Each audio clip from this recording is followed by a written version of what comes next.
আলহামদুলিল্লাহ ওয়াসসালাতু ওয়াসসালামু আলা রাসূলিল্লাহ ওয়া আলা আলিহি ওয়া আসহাবিহি ওয়া মান ওয়ালা আম্মা বাদ।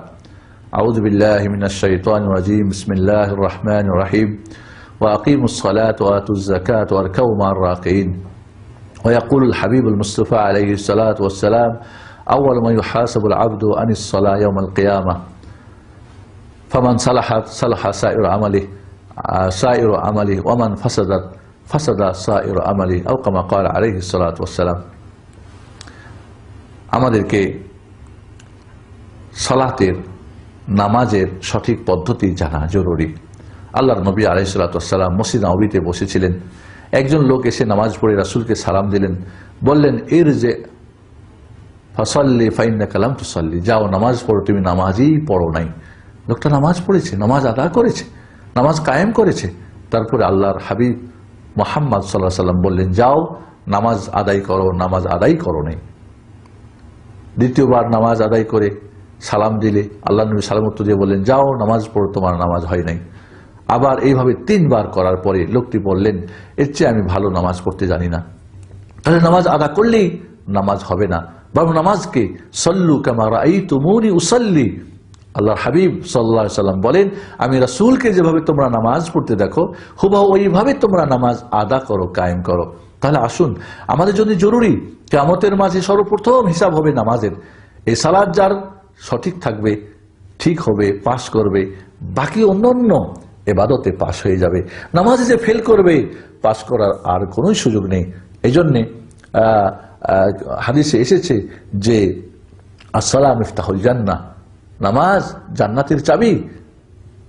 জান্নাতের চাবি যেভাবে উজু নামাজের চাবি। এই জন্য এই নামাজের পদ্ধতি জেনে নেওয়া জরুরি। আল্লাহ নবী আলাইহিস সালাতু ওয়াস সালাম বলেন, এই নামাজের চোর সবচেয়ে জঘন্য চোর, যে রুকু সেজদা ঠিক মতো করে না। রাসূলের তরিকায় যদি নামাজ না পড়েন তাহলে আপনি নামাজ চোর হয়ে গেলেন, নাউযুবিল্লাহ।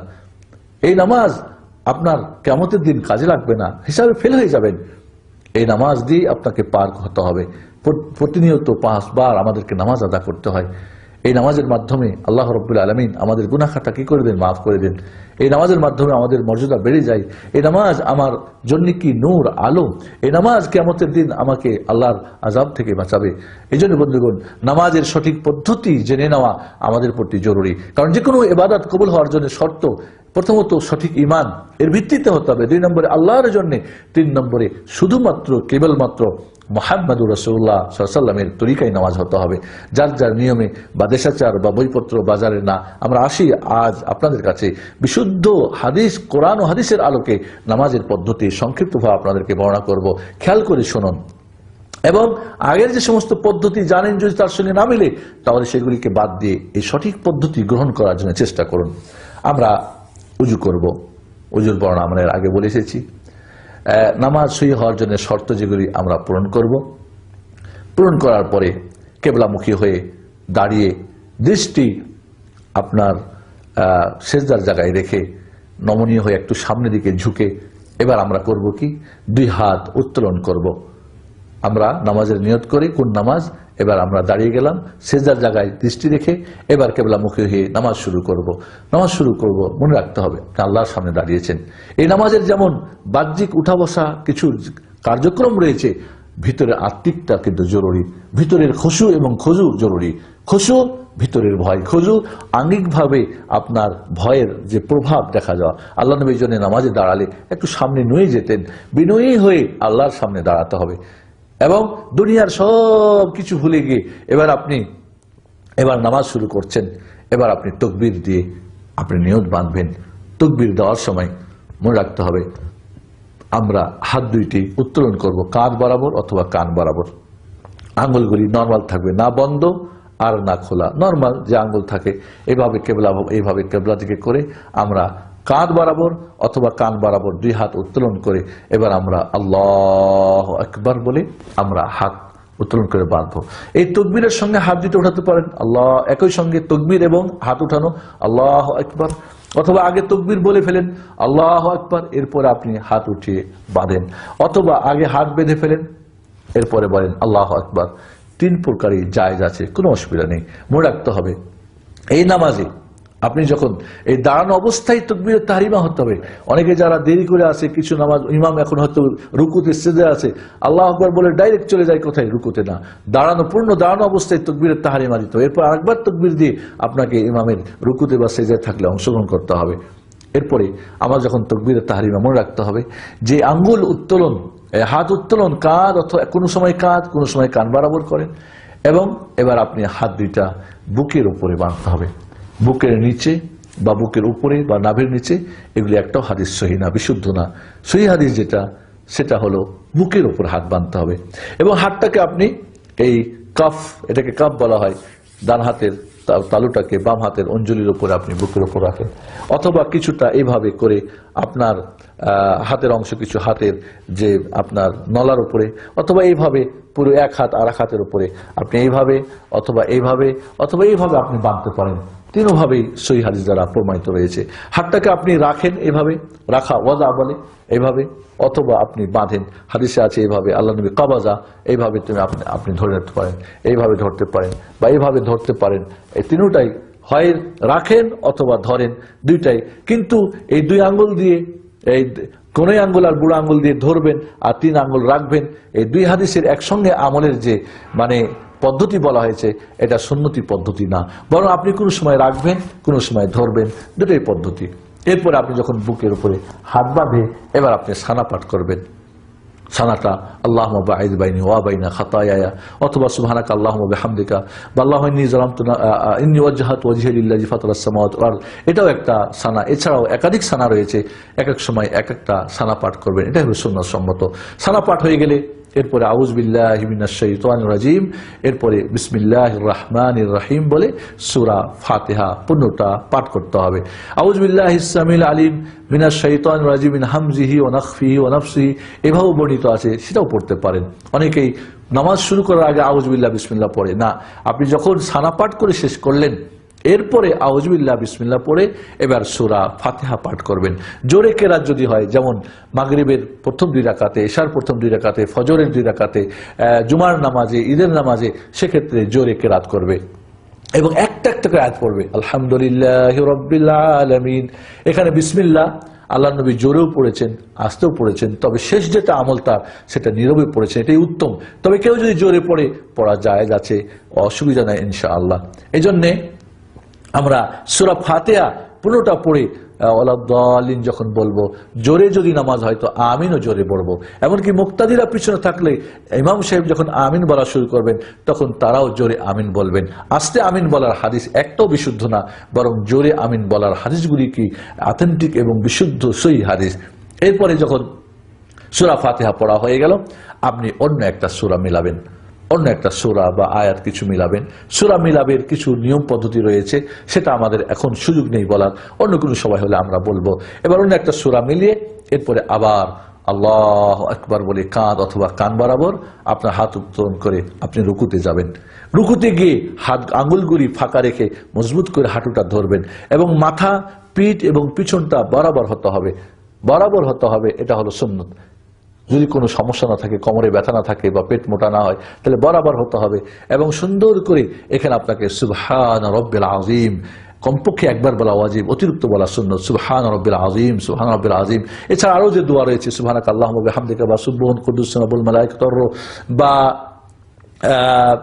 অন্য আরো যে দোয়া রয়েছে সেই দোয়াগুলা পড়বে সুযোগ যদি হয়। পড়ে এবার আবার রুকু থেকে ওঠার সময় সামি আল্লাহু লিমান হামিদা বলে আবার 2 হাত উত্তোলন করবে, আবারও 2 হাত কাঁধ অথবা কান বরাবর উত্তোলন করবে। এবং হাত ছেড়ে দেওয়ার চাইতে হাত আবার বেঁধে নেওয়াটাই উত্তম, যদি ছেড়ে দেয় সেটাও জায়েজ আছে। তাহলে আমরা হাত উত্তোলন করেছিলাম তাকবীরুত তাহরিমার সময়, প্রতিবার রুকুতে যাওয়ার সময়, প্রতিবার রুকু থেকে সামি আল্লাহু লিমান হামিদা, এরপরে বলবে রব্বানা ওয়ালাকাল হামদ বা রব্বানা লাকাল হামদ বা আল্লাহুম্মা রব্বানা লাকাল হামদ বা আল্লাহুম্মা রব্বানা ওয়ালাকাল হামদ। এই ধরনের শব্দ ব্যবহৃত আছে, যে কোনো একটা পড়লেই যথেষ্ট। অতিরিক্ত পড়তে চাইলে হামদান কাসীরান তাইয়িবান মুবারাকান ফি, এছাড়া আল্লাহুম্মা মিলাস সামাওয়াতি ওয়া মিলাল আরদি ওয়া মা বাইনাহুমা, এইভাবে আরো যে দোয়া আছে পড়তে চাইলে পড়তে পারবে যদি সুযোগ হয়, একাকী যদি নামাজ হয়। এইভাবে রুকু থেকে উঠে সোজা দাঁড়াতে হবে। সোজা দাঁড়ানো এটা একটা নামাজের ফরজ এবং রুকুন। সোজা দাঁড়ানোর পরে যখন প্রত্যেকটা অঙ্গ প্রত্যঙ্গ যার গিরাগুলি আপন আপন জায়গায় পৌঁছে যাবে, এরপরে আবার আল্লাহু আকবার বলে এবার সিজদায় যাবে। সিজদায় যাওয়ার সময় হাত দুইটা আগে দিবে, এরপরে হাঁটু দিবে, এটাই সর্বোত্তম। কেউ যদি আগে হাঁটু দেয় এরপরে কি দেয়, হাত দেয়, তবুও জায়েজ রয়েছে। তারপরে যখন সিজদায় চলে যাবে তখন হাত দুইটি কান বরাবর অথবা কাঁধ বরাবর রাখতে পারবে। সিজদার এবার সিজদা করবে 7টা অঙ্গের উপরে, 2 হাত, 2 হাঁটু, 2 পার আঙ্গুলগুলি কেবলামুখী করে এভাবে, আর নাক এবং কপাল, এই 7টা অঙ্গের উপরে কি আপনার সিজদা করা ফরজ, মনে রাখতে হবে, রুকুন এটা। 7টা অঙ্গের উপরে এবার সিজদায় হাত দুইটা পাঁজর থেকে দূরে রাখবে যতদূর সম্ভব। জামাতে যদি হয়, অন্যকে কষ্ট না দিয়ে, একাকী যদি হয় বা ইমাম হয়, তাহলে আল্লাহ নবী আলাইহিস সালামের 2 বগলের শুভ্র সাদা অংশ দেখা যেত। এরপরে সুন্দর করে আপনি রুকু এবং রুকু যখন সিজদা যখন করবেন তখন নারী এবং পুরুষ সব একই নিয়ম, কোনো পার্থক্য নেই। আপনাকে পিছনটা মাটি থেকে উঁচু রাখতে হবে, আপনার পিছনের পা দুইটা একটা একটার সঙ্গে লাগিয়ে দিতে হবে। কেউ যদি খোলাও রাখে তবু জায়েজ আছে, 2টা পা একসঙ্গে পিছনে বন্ধ করে দিতে হবে। এবং 7টা অঙ্গের উপরে এবার সিজদাকে দোয়া পড়তে হবে, সুবহান রাব্বিল আলা, একবার পড়া ওয়াজিব, অতিরিক্ত পড়া সুন্নাত, সুবহান রাব্বিল আলা। অন্য দোয়া পড়তে চান সেগুলি পড়তে পারেন। এরপরে ধীর স্থির ভাবে এই সিজদা করতে হবে। এরপর আল্লাহু আকবার বলে উঠবেন। ডান হাত ডান উরুর উপরে, বাম হাত বাম উরুর উপরে, অথবা ডান হাত ডান হাঁটু এবং বাম হাত বাম হাঁটুর উপরে রেখে দিয়ে আপনি এবার 2 সিজদার মাঝের দোয়া, সোজা বসে 2 সিজদার মাঝের দোয়া পড়বেন। রব্বিক ফিরলি একবার পড়া ওয়াজিব, অতিরিক্ত সুন্নত, রব্বিক ফিরলি বা রব্বিক ফিরলি ওয়ারহামনি ওয়াহদিনি ওয়াফিনি ওয়াজবুরনি ওয়াহদিনি ওয়ারজুকনি, এইভাবে দোয়া আপনি পড়বেন। পড়ার পরে এবার আবার আল্লাহু আকবার বলে আবার আপনি সিজদায় যাবেন। সিজদায় সুন্দর মতো আগের নিয়মে সিজদা করবেন। সিজদা থেকে উঠে এবার আপনি আবার আল্লাহু আকবার বলে উঠবেন। আল্লাহু আকবার বলে উঠে আপনি জালসা ইস্তিরাহ মানে সোজা বসে এরপর আবার হাতে ভর দিয়ে উঠবেন অথবা হাঁটুতে ভর দিয়ে উঠবেন। হাতে ভর দিয়ে ওঠাটাই উত্তম। কেউ যদি হাঁটুতে ভর দিয়ে উঠে সেটাও জায়েজ রয়েছে। এখানে সোজা বসে তারপরে উঠা, এটা জালসা ইস্তিরাহ বলে। এইটা যদি কেউ না করে, ডাইরেক্ট উঠে যায়, তবু জায়েজ আছে। এবার উঠে গিয়ে আবার পূর্বের নাই আপনার ডান হাত বাম হাতের বুকের উপরে রেখে এবার আবার আপনি যদি আউযুবিল্লাহ পড়েন জায়েজ আছে, না পড়েন জরুরি না, বিসমিল্লাহ সহ সূরা ফাতিহা পড়বেন, অন্য একটা সূরা মিলাবেন, মিলে আবার পূর্বের নাই আল্লাহু আকবার বলে হাত উত্তোলন করে রুকু করবেন। রুকুর দোয়া ঠিক মতো রুকু করবেন। রুকু করার পরে আবার সোজা সামি আল্লাহু লিমান হামিদা রব্বানা ওয়ালাকাল হামদ হামদান কাসীরান তাইয়্যিবান মুবারাকান ফি পড়ে আপনি এবার সোজা দাঁড়িয়ে আবার পূর্বের নাই আপনি আল্লাহু আকবার বলে এবার আপনি যাবেন, হাত বুকে বাঁধবেন, এটাই উত্তম বলেছি। রুকু থেকে উঠে কেউ যদি ছেড়ে দেয় সেটাও জায়েজ আছে, কোনো অসুবিধা নেই ইনশাআল্লাহ। এরপর আবার আল্লাহু আকবার বলে সিজদায় হাতের উপর ভর দিয়ে সিজদা করবে, আর হাঁটুর উপরে যদি করে সেটাও জায়েজ আছে। সিজদা আগের মতো, প্রথম রাকাতের মতো এবারও কি করবে, দ্বিতীয় সিজদা করবে।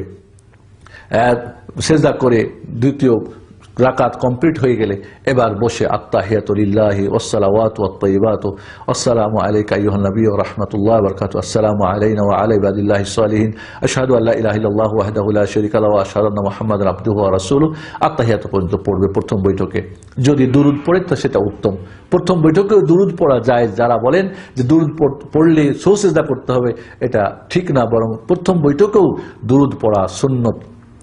এরপরে বৈঠক হয়ে গেলে 2 হাতে ভর দিয়ে এবার উঠে যাবে আল্লাহু আকবার বলে, অথবা হাঁটুতে ভর দিয়ে উঠলেও জায়েজ আছে। উঠে আবার হাত উত্তোলন করবে, উত্তোলন করে হাত বাঁধবে। তাহলে 4 জায়গায় হাত উত্তোলন হয়ে গেল। তাকবীরের তাহরিমার সময়, প্রতিবার রুকু করার সময়, প্রতিবার রুকু থেকে ওঠার সময়, এবং প্রথম বৈঠক থেকে উঠে এবার আপনি যখন আবার উঠে হাত বাঁধবেন তার আগে আবারও কি করে হাত উত্তোলন করে তারপরে বাঁধা, এটাকে রাফউল ইয়াদাইন বলে। 2 হাত উত্তোলন করা। এই 4 জায়গাতে সহিহ বিশুদ্ধ হাদিস দ্বারা সুসাব্যস্ত এই সুন্নতটা যে করবেন, প্রত্যেকবার হাত উঠালে 10টা করে নেকি বেশি পাবেন। তাহলে 4 রাকাত বিশিষ্ট নামাজ হলে 100 নেকি বেশি হবে, 2 রাকাত বিশিষ্ট হলে 50 নেকি বেশি হবে। যারা এই হাদিসটাকে মানবেন না তারা নেকি থেকে বঞ্চিত হবেন, কারণ এটা সুন্নত। এর ফলে আপনার নামাজের নাম্বার কমে যাবে। আল্লাহ নবী এই জন্যই বলেছেন, কেউ 10 ভাগের 1, কেউ 2, কেউ 3, কেউ 4, কেউ 5, কেউ 6, এভাবে 10 নম্বর পুরো পেতে হলে সুন্নতগুলিকে ভালো করে আমরা আমল করার চেষ্টা করব। যখন আপনার এবার তৃতীয় রাকাত হয়ে গেল, চতুর্থ রাকাত হয়ে গেল, এবার আপনি শেষ বৈঠক করবেন। প্রথম বৈঠকে বসার নিয়ম হলো বাম পা পেড়ে দিয়ে এর উপরে বাম নিতম্ব পাছাটা এর উপর রেখে দিয়ে ডান পা খাড়ো করে আপনি কি করবেন, তাশাহুদ করবেন। কিন্তু দ্বিতীয় বৈঠক যদি হয় সেক্ষেত্রে আপনি বাম পাটা ডান পার নলার নিচ দিয়ে বের করে দেবেন এবং বাম নিতম্বর উপরে আপনি মাটিতে ঠেকে বসবেন। বসে এটাকে জালসা বলা হয় তাওয়াররুক। আর প্রথম বৈঠকের যেটা বসা সেটাকে বলা হয় ইফতিরাস, অর্থাৎ বাম পায়ের উপরে বসা এবং ডান পা খাড়ো করে রাখা সেজদা করার সময়, প্রথম বৈঠকের সময়, এটা হলো ইফতিরাস, জালসা ইফতিরাস বলে, ইফতিরাস বসা। এবং শেষ বৈঠক যেটা দুই বৈঠক বিশিষ্ট নামাজ হলে সেখানে শেষ বৈঠকে তাওয়াররুক, অর্থাৎ বাম নিতম্বটা পায়ের উপরে না, পাটা বের করে দিবেন, বাম পাটা ডান পা নলার নিচ দিয়ে অথবা নলার নিচে রাখবেন এবং বাম নিতম্বর উপরে পিছনের উপরে মাটির উপরে ভর করে আপনি বসবেন। এরপরে বা আত্তাহিয়াত পড়বেন। আত্তাহিয়াত পড়ার সময় বলেছি আমরা এর আগে, ডান হাত ডান উরু, বাম হাত বাম উরু, অথবা ডান হাত ডান কি বলে হাঁটু, বাম হাত বাম হাঁটুর উপরে রেখে আপনি দোয়া করবেন। তাশাহুদ পড়ার সময় আপনি এইভাবে আঙ্গুল তিনটা, এই দুইটা আঙ্গুল বন্ধ করে এইভাবে আপনি এটাকে গোল করে বড় আঙুলটা শাহাদাত আঙুলের উপর রেখে দিয়ে ডান হাত এইভাবে আপনি নড়াতে থাকবেন, এইভাবে নড়াতে থাকবেন শেষ সালাম পর্যন্ত। এবং আপনার দৃষ্টি তখন থাকবে কোথায়? অন্যান্য সময় শুধু সেজদার জায়গায় আপনার দৃষ্টি থাকবে। এবার আপনি তাশাহুদ পড়ার সময় প্রথম বা দ্বিতীয় আঙুল নড়াবেন এবং তার দিকে দেখবেন। কেউ যদি একবার আঙুল নড়া দেয় সেটাও জায়েজ আছে, বা 11 বার নড়ার কথা কেউ বলেছেন যেখানে দোয়া আছে সেখানে, অথবা পুরো সময়টা আঙুল নড়াতে থাকে, সেটাও উত্তম এবং শয়তানের অসুস্থ থেকে বাঁচা যায় এর দ্বারা। এভাবে যখন আপনার আত্তাহিয়াত পড়বেন, দুরূদ শরীফ পড়বেন, দোয়া মাসুরা পড়বেন, অতিরিক্ত আরো দোয়া পড়তে পারবেন আপনার ইচ্ছা মতো দোয়া পড়ে এবার আপনি ডান দিকে সালাম ফিরবেন, আসসালামু আলাইকুম ওয়া রাহমাতুল্লাহ, আসসালামু আলাইকুম ওয়া রাহমাতুল্লাহ। এইভাবে আপনার নামাজ শেষ হয়ে যাবে। সালাম ফিরার 3 ধরনের শব্দ আছে। একটা হলো ডান দিকে আসসালামু আলাইকুম ওয়া রাহমাতুল্লাহ, আসসালামু আলাইকুম ওয়া রাহমাতুল্লাহ, একটা পদ্ধতি। আর একটা হলো ডান দিকে বারাকাতু বাড়াই দেওয়া, আসসালামু আলাইকুম ওয়া রাহমাতুল্লাহি ওয়া বারাকাতু, বাম দিকে আসসালামু আলাইকুম ওয়া রাহমাতুল্লাহ, ব্যাস। অথবা ডান দিকে বলবেন আসসালামু আলাইকুম ওয়া রাহমাতুল্লাহ আর বাম দিকে বলবেন আসসালামু আলাইকুম, ব্যাস। এই দুই দিকে সালাম ফিরে আপনি নামাজ থেকে এবার আপনি বের হয়ে গেলেন। অথবা একটা সালাম দিয়েও নামাজ শেষ করা যেতে পারে, আসসালামু আলাইকুম ওয়া রাহমাতুল্লাহ বলে ডান দিকে একটু মাথাটা ঘুরে দিবেন, এক সালামেও নামাজ শেষ করা যেতে পারে। এইভাবে পূর্ণাঙ্গ নামাজের পদ্ধতি আমরা রাসূলুল্লাহ সাল্লাল্লাহু আলাইহি ওয়াসাল্লামের যে সঠিক পদ্ধতি আমরা বর্ণনা করলাম, এই পদ্ধতি আমরা অনুযায়ী আমাদের নামাজ পড়ার চেষ্টা করব। আল্লাহর নবীর যে নির্দেশ, সাল্লু কামা রাআইতুমুনি উসাল্লি, আমি যেভাবে নামাজ পড়ি হুবহু এইভাবে তোমরা নামাজ আদা করো, কায়েম করো, এটা যেন আমরা বাস্তবায়ন করতে পারি। আর এই সঠিক নামাজ আদা করে আমার নামাজকে আল্লাহর কাছে কবুল করতে পারি। আর কবুল হলেই কিয়ামতে আমরা নাজাত পেতে পারি, পাস করতে পারি। আর পাস হলে আমরা জান্নাত পাবো ইনশাআল্লাহ। এভাবে আমরা সঠিক পদ্ধতিতে নামাজ কায়েম করি। আল্লাহ আমাদেরকে তৌফিক দান করুন। এছাড়া নামাজের অনেক ভুল ভ্রান্তি আমাদের মাঝে রয়েছে, সেগুলো আমরা ত্যাগ করি। আমিন। আসসালামু আলাইকুম ওয়া রাহমাতুল্লাহি ওয়া বারাকাতুহু।